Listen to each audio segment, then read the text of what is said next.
This is Let's LiNK TV Season 2, featuring the world-renowned Mr. Guzman and also Neely.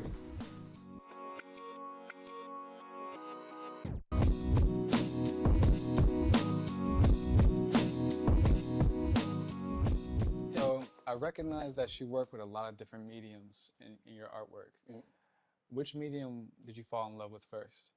Medium I fell in love with first, if I could go all the way back, but before college and high school, it was like simple pencil and paper, just something simple. I think that was like the first medium I fell in love with, like I think like a lot of other artists and kids did. It's just free hand drawing early on, and just fell in love with it. I think it was allowed myself personally to like be free and kind of creating narratives that were just like growing on a piece of paper at the time. No doubt. Do you remember like the first like kind of characters you like to? Yeah. Oh man, like I always relive that memory and think about that because I was just being my, I was in elementary school, being in my parents' kitchen, and I would draw like a spaceship with stick men and dinosaurs. Like I would literally draw something that started as like one subject matter, but then it would go into like, I was obviously in the comic books, so it would go into like a whole scene that I just enjoyed drawing, like it was happening in real time in my head.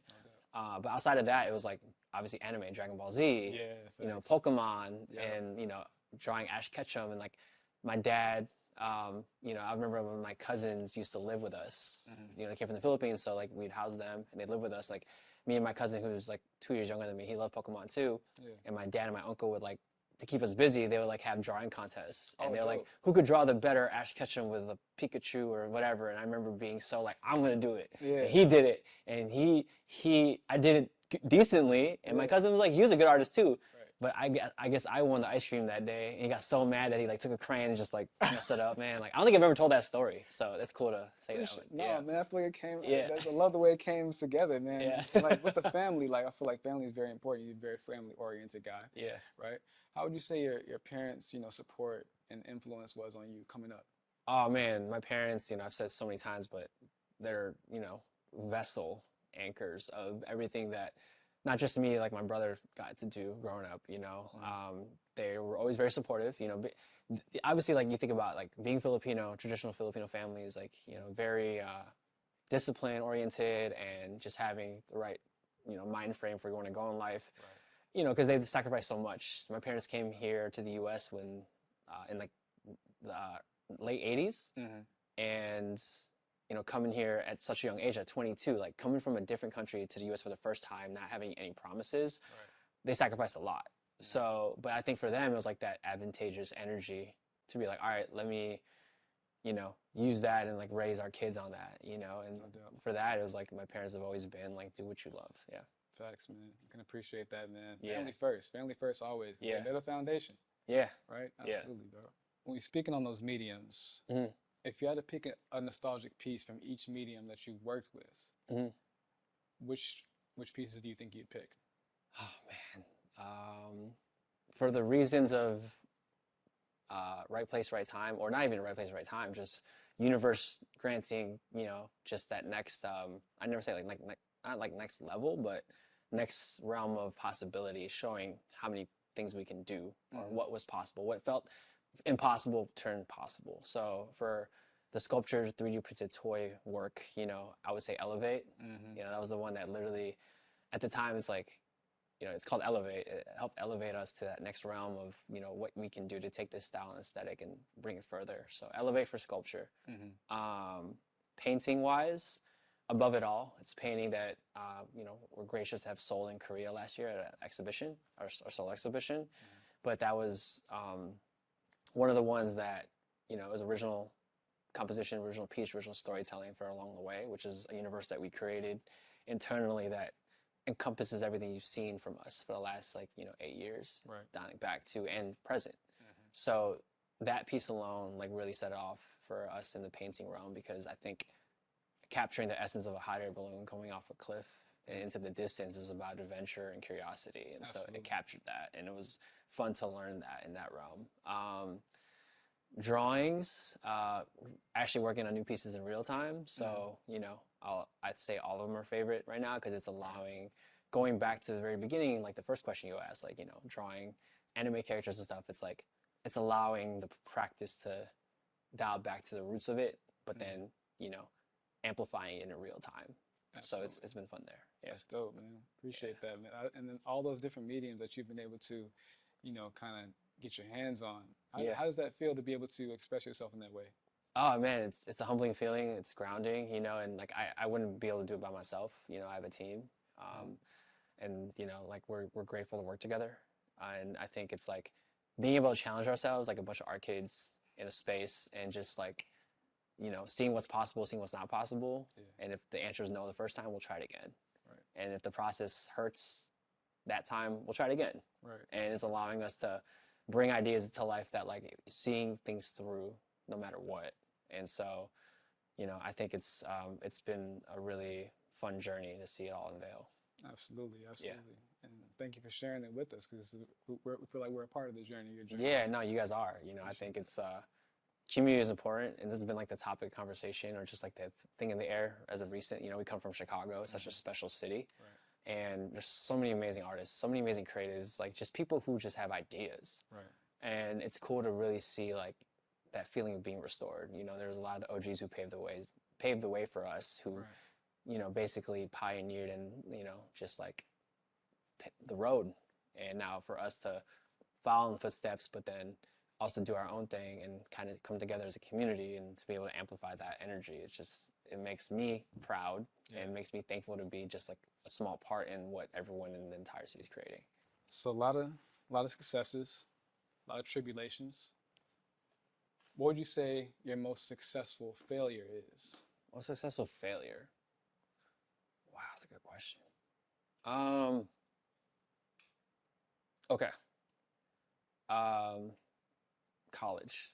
You know, I think for me, again, going back to my Filipino roots and like tradition, you know, I know like one thing that my parents wanted were they have kids who graduated from who had a degree, right? I think for me, and like, because like my cousins, you know, they're all successful, great, amazing people. You know, they got degrees in engineering, you know, nursing, and really traditional, respectable careers. And like, you know, my brother didn't go to college, but you know, he got his life on track and he's doing amazing. You know, he's an entrepreneur. I learned from him too. Yep. And for me, it's like my parents believing in me so much and believing in what I wanted to do, not necessarily knowing that it was going to turn into this, but sending me to college at Columbia College Chicago for graphic design, and be like, hey, like, okay, we support that you want to be an artist or be in this field. You know, this is like 2008, 9. Columbia, obviously private school, like art school, right? And tuition is expensive. For them to like, you know, believe in me enough to take me to Blick and help me get supplies, you know, and, you know, help me get my train tickets from the metro, from the suburbs to downtown. And, you know, for my parents to like front hard-earned work savings first semester, second semester. But why I say failure is because I didn't finish. Most successful failure? Yeah, I didn't finish. Yeah. I wish I could have, though. I always think about that. I'm like, you know, it's like with parents, like you want to see your kids do well. You want to see your kids graduate high school. I gave them that for sure. Yeah, you gave them that. Yeah, but for college, it's like, you know, it would have been nice. Yeah. But I think with the universe and God's timing, like I'm, you know, like stay in school though, for sure. I'm not saying don't stay in school. Obviously stay in school to be a sponge, because, you know, art Columbia like that, it was dope because all the professors were like professionals in the space too. Right. So you learn their ways or kind of get put on game of like, oh, this is how it works. But yeah, most successful failure is not getting my degree. I consider that a successful failure, brother, because a lot of times we have to make those executive decisions. Yeah. Pivot in such a way where we might have been expected to move in a certain direction. We kind of have to, you know, take the wheel ourselves and turn it. Yeah. You know, end up on another path. Yeah. Along the way. Literally. You know? Yeah. And I really like that answer, man. I appreciate that. Yeah. You know, I think that'll inspire a lot of people. But if you want to stay in school, feel free. No, hey, please stay in school, you know. But, you know, stay in school, dream as big as you can. Yeah. And don't let anyone ever tell you that you cannot do something. Facts. You know, because even if you feel like you failed at school or you failed at a job or things aren't coming in, like I'm learning this in real time too. It's like it'll come. It'll come. It'll come. It comes in waves. Yeah. We're proud of you. Oh, thank you, man. Yes, sir. And also, we wanted to, since we did reference the OGs, who did you come up with? Like, who, like in those early stages when you first started to find yourself, involving yourself in the culture? Who did you come up with? Yeah, involving myself in the culture. If we go all the way back, I would say my brother. To me, he was an OG because, him coming from the Philippines at 11 and growing up with him and him being like, obsessed with, hip hop, Tupac, Jordan brand, and Nike, and just the flyest, polo sport, all that. Yes. Like, that's what opened up my eyes so much to what fashion, art, culture, music was, just being secluded in the suburbs at the time. And so like fast forwarding that, it's like, because of him, it's like, it's a ripple effect. So from him, his friends put me on to, still to this day, my OGs, Pan Holmplum and John Wynn and the guys at Akin Chicago. I think we talked about this before. Yeah, it's like, that's where I met Oscar Castillo from Modern Variety. And, it's like that. And then from there, it's like I met Easy Otobar. And from Easy, that's when I got introduced to Art Speed Gallery. And then learning from Don, learning from Virgil, and learning from, all the OGs who, were just doing their thing and still are and making a name, and just kind of like having the legacy shift beyond the moments in time. It's just being like a sponge and understanding and learning. But it's allowed me to really reflect on life and like, damn, like this was all meant to be in a sense. Yeah. Not meant to be, but I'm glad I made the right choices. For sure. I'm grateful to the universe and God that it guided me through this way. Because without that, I wouldn't have met Austin. Right. I think it's funny. Like, I think this doesn't make us sound old to feel like, we're 36, but like, do we feel like OGs? I don't know if we are. I don't think we are yet. I hope not. But I think it's a pivotal time. So, and just, man, there's a lot, it's like, it's just meeting the OGs who were running it and still doing it. Like, you got your Vic Lloyds of the world, you got the Joe Fresh Goods, you got Cheddar, you got, Oogie from Dreamtown, you got, man, you got Ty, Ty's, I've seen this fresh dude, man. You got Dave Jeff from Fly, and just being able to be accepted and understood that like a lot of the legends in Chicago, I'm forgetting like Hebrew Brantley, obviously, like just all of those guys, they were showing what was possible and creating spaces for us to participate in and learn, but walk out inspired. Without that energy, I don't think we'd have this interview. I don't think, a lot of the creatives would have more of like a platform. So I think, for myself, I say thank you to all of them because we're here. Yeah, we are. And you mentioned reflection in that last, exchange we were having. And do you find through your work that you are reflecting and it's coming out through the work? Absolutely. Yeah. I'm a vulnerable person, emotional attachment, and very nostalgic. Yeah. Like, it's like being able to, it's like going back in time and talking to my 6-7-year-old self. Like, hey, remember when you loved, this? Like, you remember when you loved SpongeBob? Remember when you loved Bugs Bunny? Remember when you loved Astro Boy? Or remember when you loved, growing up, the Bulls, obviously, or the Cubs? And, remember when you were in high school, going to the grocery store and reading Complex and learning about BBC, learning about Nego, learning about BAPE? Remember that? Damn. Yeah. Yeah. Yeah, you've done that, man. For it to come full circle, and you actually collaborated with the majority, if not all, of the brands that you just mentioned. And we're grateful. Yeah. Yes, absolutely. And which of those collabs was like the most exhilarating for you? Not to single any other collab. Yeah, man, it's hard. When this question comes up, it's like, they all have their really special moments in time that I will never forget. Right. I carry beyond just the product release. It wasn't the product release. It was like the journey, the thought process, and the emotions of working on these things. Of course. And like, what headspace were we in at that time? What were we feeling? What what was the temperature outside? What was going on in the personal life that allowed us to ramp up that energy to apply it towards something that we never imagined? Can I do a top 3? Please. SpongeBob with J Balvin, because that was the first one that we got to do and like understanding and learning about the licensing space. Right. But then also like creating something that like someone of a caliber of a music, you know, icon like himself, like Jose, and him believing in us in the very beginning when we were, you know, we're still learning, growing, giving us the opportunity. And the same with Viacom and Nickelodeon, like, yo, like it's SpongeBob, like that was crazy. And like that's when we still dream every day, but it's like, you know, being able to pitch like a Modernica collab and creating the chairs, you know, upholstered, you know, shell chair and the couch with that collab. I was like, wow, man, we need that, you know? And then like going to PacSun and seeing some of the pieces carried at PacSun, you know, local mall, and like walking in there and seeing the little plaque card of like us, Jose, and Nickelodeon. I was like, wow, this is crazy. You know, I just remember the days of trying to save up money just to buy stuff at these mall stores, you know? So that one was special.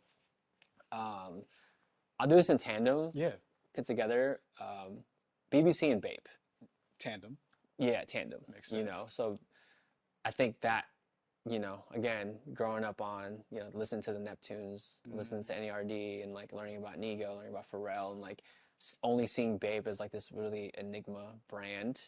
And then, you know, I worked at Zoomies in high school, so like getting the BBC Ice Cream DVD skate team, like shout out to Jimmy Garecki, like all those guys. Yes. I still have that thing, and like, yo, this is fly. Like these guys are skateboarders. Like I couldn't skateboard. I love the culture though. I love the style. Yeah. So I would like work at Zoomies, and I put together skateboards for people, and like sold Famous Stars and Straps, LRG. Yep. You name it. That was a time. We were there. We were there. You know what I'm saying? Like Zoo York, bro. Like, oh my God. Like all of that. And I think for me, that was a full circle moment, because I'm like, yo, like I remember saving my first paycheck to buy that DVD, and I watch it constantly, and seeing these guys travel on a camcorder to different cities skating, wearing the freshest, like, you know, the ice cream, the cones and bones, and the hoodies, and going to BAPE, you know, them going to BAPE in Tokyo, and I was like, this is another world, you know. Just imagine being like 15, 16, seeing that for the first time before like social media blew up, or not even. I don't think we had smartphones. We didn't know YouTube.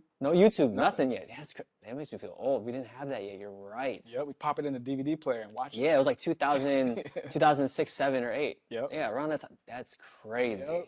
Wow. Times. Seeing that, right? Yes. It was like, what is this? Why does this make me feel good? Why does this open up my eyes? Like, oh, there's something here. And it was so early. Right. You know, and for us later on to work with those brands, and you know, thank you to everyone for both those teams, and for them believing in us to apply it. You know, it's forever gonna just live until the next life, right? No doubt. And third, man, again, like everything has been amazing. Yes. But I'm just like remembering the pivotal times, moments. Totally. I would say Cohere for the Cubs. Okay. Doing the electroplated bronze sculpture and having it at Wrigley Field. Yeah. That was an amazing thing, because, you know, growing up, like my parents couldn't really afford tickets to go to games like that. Right. Like the only time I've been, like I haven't even been to Wrigley, like a baseball game like that. Wow. But I remember my dad like winning tickets at work for the Bulls back when Mike was playing. Wow. But it would be like nosebleeds, and he would only have 2 tickets, and so he would like drop off me and my brother. He'd wait outside, give us a pair of binoculars, and I was like, he would be outside the entire. Yeah. That gave me chills, man. He let the boys go in. He let us go inside, and he would just like wait for us. Beautiful, man. And you know, I guess because for them, it's like being in Chicago and being up on like sports culture, where there was the Bulls, Cubs, Blackhawks, Bears, like that's how my family got ingrained into culture here. Right. And then whatever like memorabilia they had, like Cubs hats, like my grandfather, like, you know, send them back home to the Philippines. Yeah. We're in Chicago. It's our new city, you know. And so I guess for the Cubs, it's like being able to create a sculpture for them and collaborate with them and tell our story and things that we've been through and represent heritage, family, community, and city was an amazing feeling. Because then it's like it's showing that like, like I didn't grow up playing baseball, but I loved it. I love sports. I love culture. And like that to me was like a notch in the timeline of like, okay, you're paying back those memories of just being so grateful to get like a t-shirt, even if it was a bootleg Cubs t-shirt or a bootleg Bulls t-shirt, but like something that, you know, going back to my family, it's like, yo, like, did they know that they were going to experience this moment with their child, and that they came to the U.S. with nothing promised? Right. And then coming here, it's like, oh, they believed in us. They kept my head on my shoulders. Yeah. They taught me so much to attract good energy. Now I get to work with my best friends. Yeah. And now we get to create some really awesome things that we could celebrate and tell stories about. Right. Yeah. No doubt. Yeah. It was all worth it. It was all worth it. Yeah. Talking about season 1. Yeah. So let's get to that in full color. Yeah. You're here, you know. Let's talk about the rack a bit.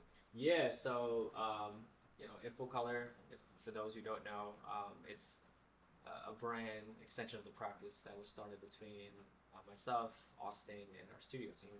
And it's been a project in labor of love over the last year. And we just recently launched season 1 channel unavailable.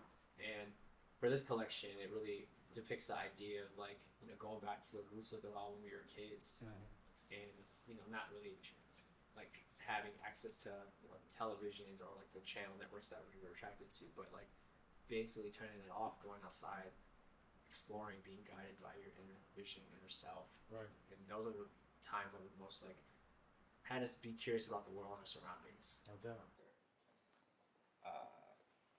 Yeah, I saw it and I knew. Jacquard sweater.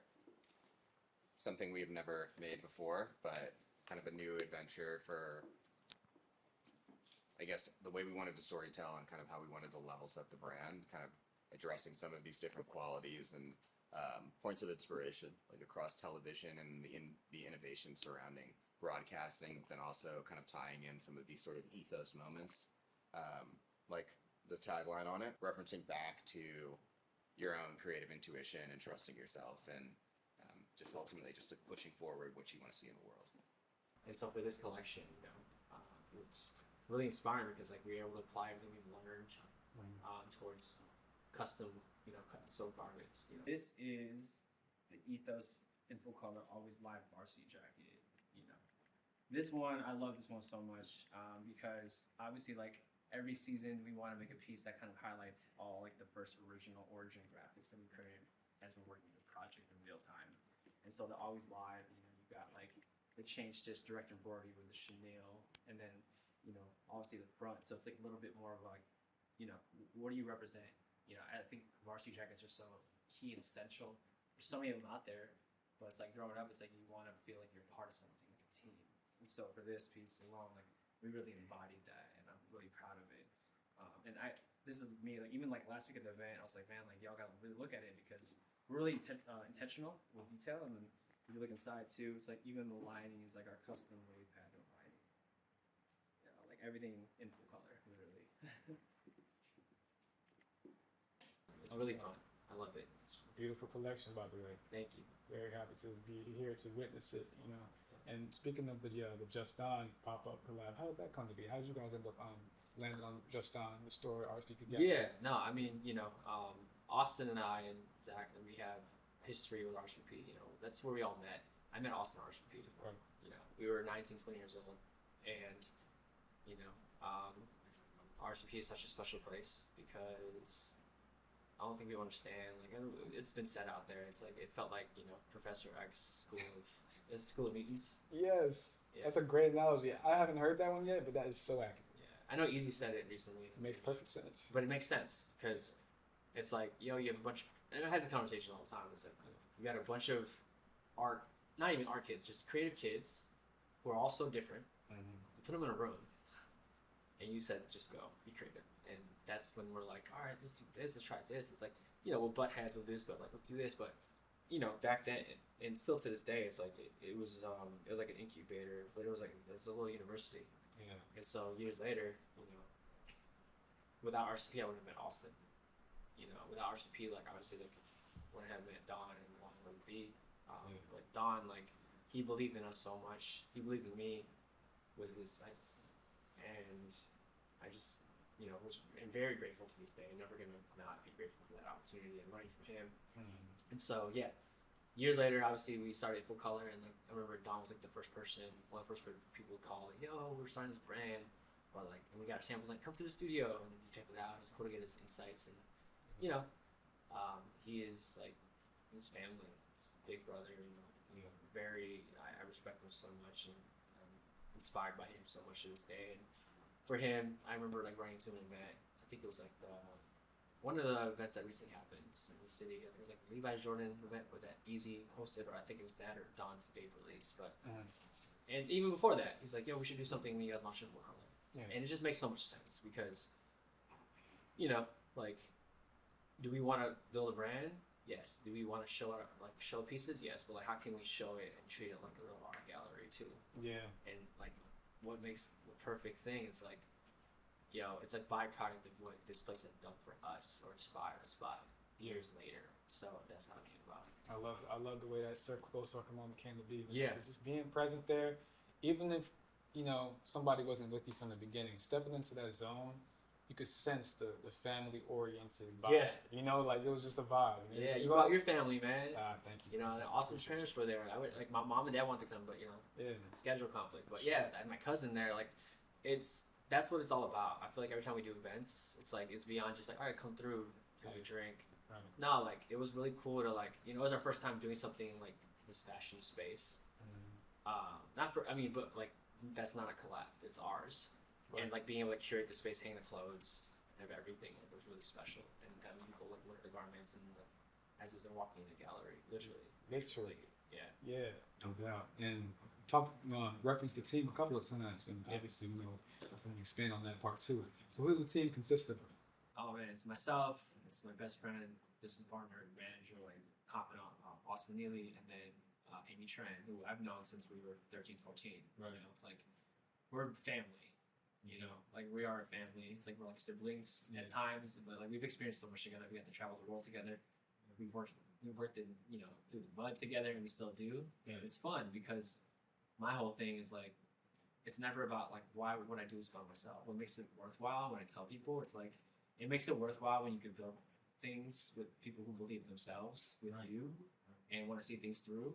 Because then you guys get the experience of memory or core memory or just discover things together that we're going to live with for the rest of our lives. No doubt. You know, and it's beautiful that we're in this space and age. Now it's like, you know, Austin has a family, Amy has, you know, her thing, and then I'm working towards that one day, you know, and it's like being able to pass it on to our families. Like, you know, we'll have events where our parents are there, you know, it's just very oriented. Right. And so for me, it's like, paying homage in real time for things I grew up on. You know, like growing up in a household full of family members who just came here from the Philippines. Right.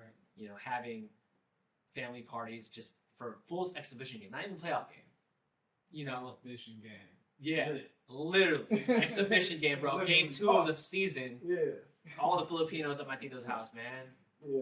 With like with the lechon and all the food, and like, you know, streaming at the TV, on the smallest TV, bro. Like at an exhibition game, that excitement. Yeah. You know, it's like it's reminding people and showing people like, damn, like there's like, I know life can get hard, but you know, we always got to be grateful that there's like things like that can kind of take us out of our zones, and that's the beauty about art. That's the beauty about creativity, because without entertainment, without this, it's like, it's a way of life that's allowing people to escape from what's hurting. But it reminds us that tomorrow will be a better day. Absolutely. And it always is. Yeah. As long as we see it that way. Yeah. Respect it. And, you know, talking about, like, you know, your chosen family, right? Yeah. It reminds me of this quote, you know, that somebody told me the full extent of it, right? So there's that quote that goes, blood's thicker than water, right? Yeah. But the actual full extent of that quote is, the blood of the covenant is thicker than the water of the womb. Meaning that your chosen family can sometimes be just as important as your blood. Absolutely. If that is your choice. And it seems like your chosen family that you built, you guys have accomplished a lot of things together, and that's beautiful. And every time I speak to someone, you know, a brother, and you know, that connection happens, I'm hearing that from their path and their journey, it warms my heart because I'm the same kind of individual. So yeah, it's always cool to hear stuff like that. Your chosen family is just as close to you as your blood.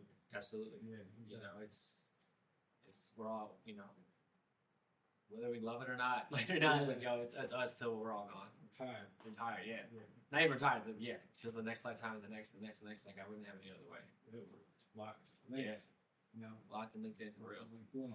Like, sitting with this brother, of course, no doubt. So I did want to ask you, man, how did you and Lewis come together on In Full Color, and what does the brand mean to you? Lewis and I came together on In Full Color. It's kind of a longer story. This is a brand that we had an idea for, and then it basically got shelved. And it was shelved for, I don't know, a year and some change until we were prompted by one of our colleagues, Lee, in order to start In Full Color again.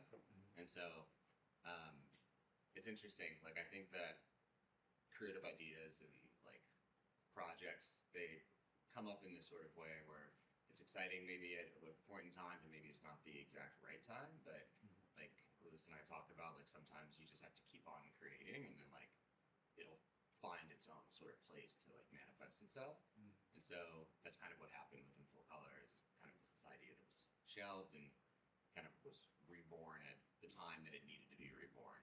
Kind of now here we are. But I think for myself and for Lewis, I think it's just kind of it's an additional kind of outlet to be creative and like use this skill set that we've developed over the course of time. And I don't know, it's been a really special sort of project that allows us to kind of create, like, it allows us to collaborate creatively in a different way than is like Lewis's typical fine art practice, where a lot of it from the fine art side, it needs to kind of come from Lewis's perspective and his like vantage point, or at least it's kind of how we've done it traditionally. And for this, it kind of allows us to collaborate a little bit more in whatever sort of creative endeavor that we wanted to try into. Good. That's dope. And you mentioned the longer story. I'm kind of curious to hear more about that longer story. I mean, I guess it's not terribly long. I guess the longer story of it is like we had this idea, we wanted to turn it into, I guess like a printables brand, things of that nature. And as we started to go down the road, we were like, hey, like this is going to require a certain level of time, care, resources, and infrastructure that like we would either need to build or like go and find the right partner to work with. And at the time, it was like, we'll dabble and kind of pick and choose, and we just decided that we were going to focus on more of the fine art stuff. And if and when the right resources came along in order for us to do the brand, then we would do it. And those resources came along and just kind of allowed us to do it in the way that we wanted to do and actually take it farther than just printables, and just kind of dive into, I guess, the deep end. How far can we actually take it? What things can we actually make? How far can we push ourselves? Are there things that we've seen in the market that we think is missing, or are there things that we've seen in the market that we would like to try our hand at, but through our own lens? And so it's been a fun exercise to just kind of be able to push creatively, push boundaries on what we think we can do, and also like push the limit on production, even with some of our production partners that are like, we're not sure if we can make this. And we're like, sure you can. You know, sure you can. Try with us, you know. Yes. The anorak. This piece is actually a little bit of like a happy accident. It actually wasn't originally supposed to be like this, but just through the production process, some variabilities, we ended up with this piece that we actually really ended up gravitating towards. A lot of embroidery, a lot of high density screen print, kind of mix in all the custom hardware. And yeah, so it ended up being this really beautiful, like kind of standout piece from the collection that, again, it was kind of a happy accident, but it's something that I don't know, we're really proud of actually. So I think it's going to be interesting to see how this one even maybe resurfaces, evolves, and kind of shows itself again through future collections. Yeah, and like it's been really humbling to see people gravitate towards that piece. Like we made, like for me too, like a little. It may feel like a little out there, but it's a good piece to make you feel confident too, and like style it the way you want to wear it. Like out of here to like heavily in streetwear, you're more like a little more dressed up or kept. Like it's meant for everybody. So again, for the brand, the piece in the collection, it's like there's something for everyone, and keeping that like inclusivity alive. You know, obviously like the hoodie, the custom panel hoodie that I'm wearing right now. You know, down to like the embroidery in the back. You know, and then covering again for the tees. Like, these were intentional. So like when I say intentional, our In Full Color ethos tee. This is just like your standard brand logo tee, and like when you're developing, like what does like what does like the billboard feel like? What does it sound like? You know, the 300 GSM single stitch cut and sew piece, a little oversized. But then like for this season and future seasons, you're gonna see this same design tee with the embroidered IFC right here and the marker like below the collar down to obviously the IFC in the back. But like going back into visual storytelling, like this one's fun. This one is, you know, television is now like a, you know, color television is now a fact. And so if people don't know, and we learned this, and you know, our team member Zach brought it up, was like, yo, like Felix the cat, everyone's familiar. He was one of the first like objects, and I say object because they literally had a 24-hour telecast of literally a wooden Felix the cat that was just recorded on television. It was just on TV, not moving. It was just there. And so we took it in our own hands to kind of like pay homage to that realm and, you know, bring him into the pantheons of in full color. So a lot of the teas are beyond just the graphics, but it's the storytelling aspect of it, and like again, the possibilities from the past that are brought to the present and allow it to live, you know, stand the test of time. Yeah, and then you know, we'll go here. Austin, will call this. Yeah, Sure. yeah. First look, I guess. Yeah. I don't even know how to say this one. I'm excited. I think over the course of the time that Lewis and I have been working together, collaboration has been something that's been prominent through the work that we've done. And so I think with In Full Color, bringing in collaborations kind of felt natural. So in the process of building out this brand, we thought about what do collaborations look like? What type of IP do you collaborate with? You know, what makes sense? And I think from this perspective of broadcasting possibilities and trying to think about innovation and innovative ideas, we ended up talking to the folks at Warner and licensing the Grateful Dead, this like psychedelic rock band that's kind of known for their like kind of unorthodox methods of being able to basically create music, create a vibe during their live shows, kind of just ultimately just like groundbreaking, be genre bending. And so kind of taking a lot of inspiration from that. So the Grateful Dead first collaboration will be out in 2026, late 2026. But this ended up kind of being an immediate win, I think, for us in order to just kind of find what type of IP does this brand collaborate with. I guess we're kind of building out what the brand identity is and what it is that we stand for. And they just ended up being a nice complement to, I think, where we were trying to go. Yeah, and you know, on that incentive too, sentiment, pretty much like, I love our name In Full Color, and it's about, again, being the best version of yourself. It's like, this allowed us to also play with the tagline. We always said it, everything in full color, but you know, you got the mainstay, like Grateful Dead in full color. You know, like it's like, that's how we want to position our future collaborations or things that align with us and brands, like everything in full color, literally and figuratively. So that's, again, going back to that artistic approach. You know, like we're tying in our learnings from creating works and like with intention and allowing it to like basically theme out and play out the way it needs to be. Very serendipitous moment, it all kind of coming together and trusting the process. You know, at the time, it was the right time.